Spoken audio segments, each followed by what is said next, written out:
पढ़ने जा रहे हैं वर्ण, जो कि भाषा की सबसे छोटी इकाई है, जिस ध्वनि और ध्वनि से ही मिलकर बना हुआ है अपना वर्ण। तो हम आज आपको वर्ण पढ़ा रहे हैं। तो वर्ण का स्वरूप क्या होता है? देखिए, वर्ण का स्वरूप, वर्ण उस मूल ध्वनि को कहते हैं जिसके खंड ना हो, जैसे छोटा, बड़ी, चा, का आदि। बहुत सारे जितने भी 52 वर्ण हैं, जितने भी अक्षर हैं, वो सारे हमारे वर्ण के अंतर्गत आते हैं। अब जैसे हम एक शब्द लेते हैं पानी, पानी में पा है, बड़ा आ है, ना है और बड़ी ई है। अब इन चारों ध्वनियों को हम अलग से यदि लिखें तो इन चारों के अलग अलग खंड नहीं हो सकते, लेकिन पानी शब्द को हम 4 भागों में बांट सकते हैं, उसके 4 खंड कर सकते हैं। ठीक है, इसके बाद इसलिए ये मूल ध्वनियाँ वर्ण या अक्षर हैं। संक्षेप में वर्ण या वह छोटी से छोटी ध्वनि जो कानों तक पहुंचती है, उसके टुकड़े नहीं किए जा सकते हैं। वर्ण हमारी उच्चरित भाषा की सबसे छोटी इकाई है। इन्हीं वर्ण इकाइयों को मिलाकर शब्द समूह और वर्णों की रचना होती है। स्पष्ट है कि वर्ण और उच्चारण का बड़ा ही गहरा संबंध है, एक को दूसरे से अलग नहीं किया जा सकता है। मूलतः हिंदी में 52 वर्ण होते हैं। वर्णों के उच्चारण समूह को वर्णमाला कहते हैं। अब वर्णों को हम 2 प्रकार से लिखते हैं, एक स्वर और दूसरा व्यंजन। स्वर में हमारे 11 स्वर होते हैं, जिसे छोटा, बड़ा, छोटी, बड़ी, छोटाऊ, बड़ाऊ, री, ए, ऐ, ओ, औ, ये 11 स्वर हैं। व्यंजन हमारा का वर्ण में 5 वर्ण आते हैं, का, खा, गा, घा, अंगा, ये हमारे 5 होते हैं।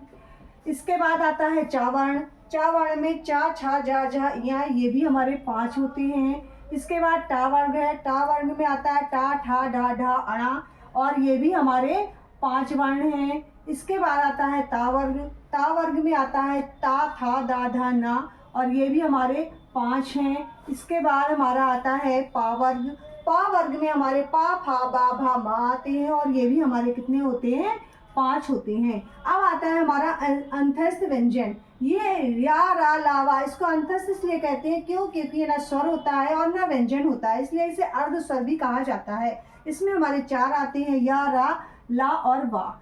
ठीक है, इसके बाद आता है उस व्यंजन। उस व्यंजन में हमारे शा, शा, शा और हा आता है, और ये भी हमारी संख्या में 4 होते हैं। इसके बाद हमारे संयुक्त व्यंजन हैं, जो छत्र, ज्ञ और स्या से श्रमिक, ये भी हमारे कितने हैं? 4 हैं। इसके बाद द्रुगुण व्यंजन, जिनका 2 गुण होते हैं, 2 जगह इनका प्रयोग होता है। एक हमने इनका टा वर्ग में देखा, जिसे ठा और ठा, लेकिन यहाँ इसमें बिंदी नीचे लग गई है, इसलिए 2 गुण, मतलब जिनके 2 गुण होते हैं वो द्विगुणी व्यंजन होते हैं, और इनकी संख्या हमारे हिंदी में कितनी है? 2 है। इसके बाद अनुस्वार है। अनुस्वार एक्चुअली हम लोग पहले स्वर में पढ़ते हैं, लेकिन ये स्वर में नहीं होते। क्यों? क्योंकि ना ये स्वर होते हैं ना व्यंजन होते हैं, इसलिए इसे अनुस्वार कहा जाता है, और इनकी संख्या भी 2 होती है। इस तरह हम देखें तो सबको मिलाकर हमारे कितने वर्ण हो गए? हमारे 52 वर्ण हो गए। तो हम वर्णमाला में कितने वर्णों को पढ़ते हैं? 52 वर्णों को पढ़ते हैं। अब हम आपको खोलिए। हिंदी के वर्ण उच्चारण के प्रमुख 2 तत्व हैं, स्वर और व्यंजन। वर्णों के निर्माण में इन दोनों का योग रहता है। स्वर उन वर्णों को कहते हैं जिनका उच्चारण बिना अवरोध अथवा विघ्न बाधा के होता है। इनके उच्चारण में किसी दूसरे वर्ण की सहायता नहीं ली जाती है, ये सभी स्वतंत्र हैं। इनके उच्चारण में भीतर से आती हुई वायु मुख से निर्बोध रूप से निकलती है। सामान्यतः इनके उच्चारण में कंठ तालु का प्रयोग होता है, जीभ ओठ का नहीं, पर ये ऊ, छोटा ऊ, बड़ा ऊ के उच्चारण में ओठों का उपयोग होता है। हिंदी में स्वर वर्णों की संख्या 11 है, जिनका वर्गीकरण इस प्रकार है।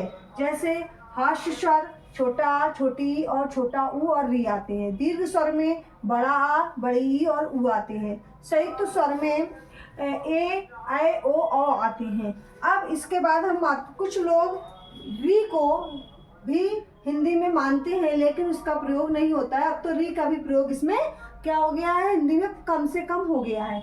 अब हम मात्रा और भेद, स्वरों की क्या मात्रा है और मात्राओं के कितने भेद होते हैं।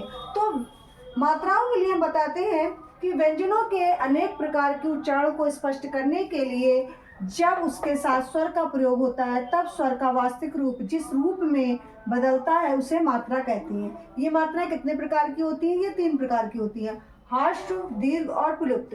हास्य में कम समय लगता है, दीर्घ में उससे दुगना समय लगता है और प्लुप्त में उससे तिगुना चौगुना समय लगता है।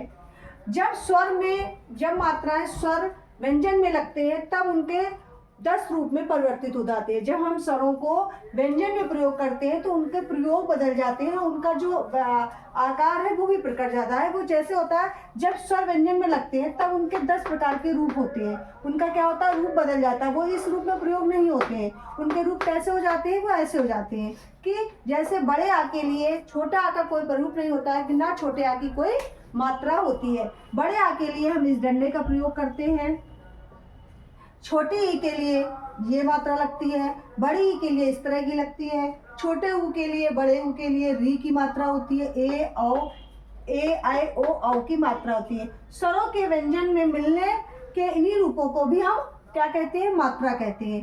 अब इसके भेद, स्वरों की मात्राओं के 3 भेद होते हैं, हमने आपको ऊपर ही बताए थे, स्वर, धार्श स्वर, दीर्घ स्वर और प्लुप्त स्वर। अब धार्श स्वर में हमारे वे मूल स्वर आते हैं जिसकी मात्रा एक कहलाती है, जिसकी उत्पत्ति दूसरे स्वरों से नहीं होती है, जैसे छोटा आ, छोटी ई, बड़ा छोटा ऊ और री। इनकी क्या है, एक मात्रा है। और इसके बाद आते हैं दीर्घ स्वर। दीर्घ स्वरों में जिनकी मूल या हास्य को उसी स्वर के साथ मिलाने से जो स्वर बनता है उसे दीर्घ स्वर कहते हैं। जैसे मूल स्वर को, जैसे दीर्घ में हम बना लें आ और आ को मिला देंगे तो यहाँ पर दीर्घ बड़ा आ बन जाएगा। इसी तरह यदि हम ई और ई को मिला देंगे तो यहाँ बड़ी ई बन जाएगी। तो ये हमारे हो जाते हैं दीर्घ स्वर और इनकी मात्रा 2 होती है। ठीक है, इतना आपको समझ में आया। अब हम आपको बताते हैं प्लुप्त स्वर। जिन स्वरों के उच्चारण में दुगना समय लगे उसे प्लुप्त कहते हैं। इसका कोई चिन्ह नहीं होता है, इसके लिए 3 का अंक लगाया जाता है। जैसे हम लिखते हैं, आपने देखा होगा जब हम ओम बोलते हैं तो ओम का उच्चारण बहुत लंबा जाता है, तो उसमें इस तरह करके हम लिखते जाते हैं और आगे माँ हो जाता है, तो ये ओम हो जाता है। इसमें मात्रा की कोई काउंटिंग नहीं होती है। इसको 3 के तरह से प्रकट कर सकते हैं और इस तरह से ही प्रकट कर सकते हैं। इसको इस यहाँ पर 3 भी लिख देते हैं तो भी ये उसी तरह की मात्रा कहलाती है। ये हो गए हमारे प्लुप्त स्वर। ठीक है, अब इसके आगे 3 अब अभी आपने पढ़ा, बता रहे थे आपको प्लुप्त व्यंजन तक। अब पढ़ा रहे हैं आपको अनुनासिक, निरानुनासिक, अनुस्वार और विसर्ग। ये हिंदी में स्वरों का उच्चारण अनुनासिक और निरानुनासिक होता है, जबकि अनुस्वार और विसर्ग क्या है, व्यंजन है जो स्वर के बाद और यह स्वर से स्वतंत्र होते हैं। इनके संकेत चिन्ह इस प्रकार है, जैसे अनुस्वार में चांद बिंदी लगता है, ऐसे शब्दों का उच्चारण मुंह और नाक और मुंह से होता है और उच्चारण में लघुत्तम रहती है, जैसे गांव, दांत, आंगन, सांचा इत्यादि शब्द होते हैं जिनके आगे हम ऊपर चांद बिंदी लगाते हैं, वो सारे हमारे अनुनासिक व्यंजन कहलाते हैं। अनुस्वार में केवल बिंदी लगती है ऊपर, ये एक्चुअली हमारे व्यंजन में आते हैं, विसर्ग व्यंजन में आते हैं। यह स्वर के बाद आने वाला व्यंजन है जिसकी ध्वनि नाक से निकलती है, जैसे अंगूर, अंगद, कर्ण इत्यादि आदि शब्द होते हैं जिनमें केवल अंग की बिंदी लगती है। बहुत से लोग अभी भी क्या करते हैं कि जब हम लोग लिखते हैं तो आप लोग भी बड़ा अशुद्ध लिखते हैं कि चांद बिंदी को अंग की बिंदी और अन बिंदी को चांद की बिंदी में डिवाइड कर देते हैं। नहीं, लेकिन चांद बिंदी है तो उसमें यदि हम चांद बिंदी के साथ यदि हम ये लगा रहे हैं तभी ये हमारा अनुनासिक व्यंजन है। यदि नहीं लगा रहे हैं तो चांद बिंदी ये हमारा आगत स्वर होता है, इसको बोलते हैं आगत स्वर, ये कोई बाहर से आया हुआ है। और यदि हम केवल बिंदी लगा रहे हैं तो ये हमारा क्या हो जाएगा, अनुस्वार हो जाएगा। अब इसी तरह निरअनुनासिक, ये केवल मुंह से बोले जाने वाले सास्वर वर्णों को निरानुनासिक कहते हैं, जैसे इधर, उधर, अपना, आप इत्यादि है, ये सब क्या कहलाते हैं, निरानुनासिक कहलाती हैं। अब इसके बाद आता है हमारा विसर्ग। विसर्ग का अनुसार की तरह ही विसर्ग भी स्वर के बाद आता है और ये व्यंजन है और उच्चारण हा की तरह होता है, जैसे अंतः, स्वतः, दुख, अंतः स्थ, मन, कामना इत्यादि। जैसे अभी आपने पढ़ा था, जब मैंने आपको स्वर पढ़ाए थे तो अभी टीचर ने आपको स्वर पढ़ाए हैं और उसमें मैंने बताया था कि विसर्ग और अनुस्वार हमारे स्वर में नहीं आते हैं। क्यों? क्योंकि उसको डिफाइन अभी हमने आपको यहाँ किया है कि अनुस्वार की तरह विसर्ग भी स्वर के बाद आता है। यह व्यंजन है, देखिए दिखा, यह व्यंजन है, यह स्वर के बाद आने वाला व्यंजन है। इसीलिए इसकी हम क्या करते हैं, काउंटिंग जब हम व्यंजन पढ़ते हैं, स्वर पढ़ते हैं, तो स्वर में 13 ना पढ़कर हम 11 को पढ़ते हैं। ठीक है, यहाँ तक आपको समझ में आ गया। अब अभी हमने आपको स्वर डिफाइन किए हैं, स्वर के भेद बताए हैं, स्वर की मात्राएं बताई हैं। एक छोटी सी चीज़ हम आपको बताने जा रहे हैं कि अनुस्वार और विसर्ग ना तो स्वर है और ना ही व्यंजन है। ये भी हमने आपको बताया, ना ये स्वर है ना व्यंजन है, किंतु ये स्वरों के सहारे चलते हैं। स्वर और व्यंजन दोनों में इनका प्रयोग होता है, जैसे अंगद, रंग। इस संबंध में आचार्य किशोरीदास वाजपेयी का, जो किशोरीदास हमारे जो व्याकरण का लेखक हैं, उनका कथन है कि ये स्वर नहीं है और व्यंजनों की तरह ये स्वरों के पूर्व नहीं पश्चात आते हैं, इसलिए व्यंजन नहीं है। इसलिए इन दोनों ध्वनियों को अयोगवाह कहते हैं। अयोगवाह का अर्थ होता है योग न होने पर जो साथ रहे। अब यहाँ पे देखिए, आप किशोरीदास जी ने एक नया चीज बता दी है कि न ये व्यंजन है और न ये स्वर है, तो इनको हम लोगों ने एक नया नाम दिया है अयोगवाह।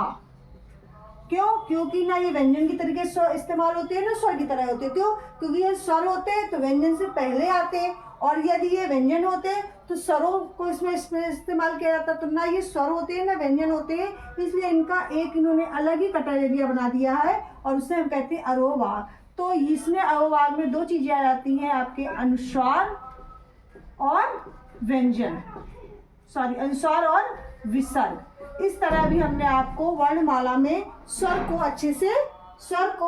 अच्छे से डिफाइन किया है। आगे की क्लास में हम आपको व्यंजन पढ़ाएंगे कि व्यंजन के कितने भेद होते हैं, व्यंजन किस तरह से हमारा काम करता है।